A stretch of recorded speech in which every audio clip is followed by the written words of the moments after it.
Welcome to Let's Discuss Autoimmunity. So, what questions do you all have about autoimmunity? I wanted to talk about what your next best steps are when you get diagnosed. So, things you want to think about.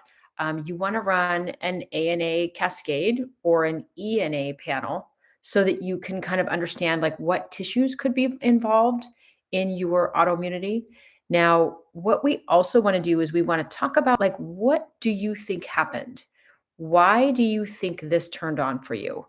It's really important that we get to the bottom of the why this happened because then we can understand what are our next best steps to calm it down.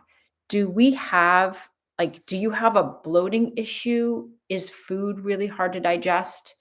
What about your family history? Do you have a history of people with lupus or rheumatoid arthritis or celiac or what have you, if you feel like you have something that was genetic that started for you, then we need to kind of understand what is that and what are we looking at. So if everybody has rheumatoid arthritis or their knuckles are all swollen, it's really different than if everybody has a thyroid problem. So the target tissue does play a role here on what we have, what's coming. We want to understand what's coming so that we understand how we're going to calm it down. Now, do you just have a pile of inflammation and you're exhausted?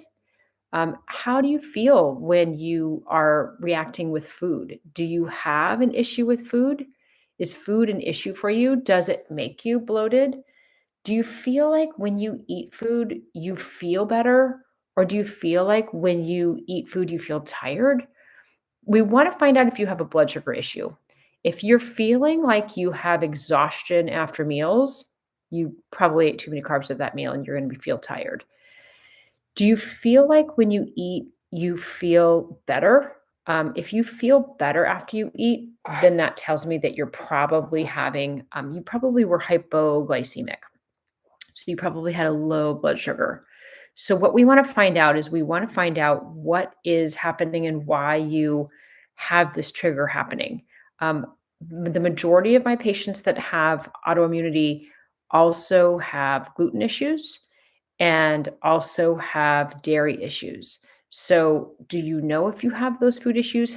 I'd like for you to get off of those foods just to see if you could clear them out and then see if you could is this causing a trigger for you? It's possible. What does your blood work look like? I mean, what are the other things that are happening that could be a problem? Like, do you have iron anemia? Do you have low vitamin D? What happens with you when you look at your blood work? Do you see is everything in the green, or do you have say, are you trending that you're getting high blood sugar, or are you trending that you have inflammation?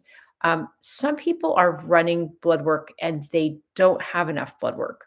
So you really do want to run some inflammation markers along with a really detailed autoimmune panel. But I also want to make sure that your blood sugar is good. Blood sugar is kind of this low level trigger that you don't really realize that you have until you finally see that you have prediabetes. And we do not want to wait until you have prediabetes to do that. So we want to find out what is happening with your food as far as are you eating protein? Are you eating vegetables? Are you eating fats? Are you eating a lot of processed food? So we want to find out about that too. So figuring out food and figuring out what the rest of your systems of your body are doing are pretty important for us to discover like what your potential triggers could be. So I want to think about do you have chronic sinus infections? Are you chronically getting sick? When you do run your panels, you can run something called complement. Complements it's C3 and C4. And those complements are going to tell us if they're really high, it tells us that your system is very overactive. But also, if they're extremely low, that tells me the immune system could be kind of burned out. So, we want to find out about how your immune system is doing as well. So, I want you to run as many panels as you can just to get a lot of information. But once you get that information, if you need somebody to help you interpret that, then that's something that I would like to do is just look at your blood work and understand like what is happening there. So if you have blood work and you want to send it to me, my info is on my profile. You can send it over to me, we can do a little Zoom and figure out what's going on with you. Let's figure this out.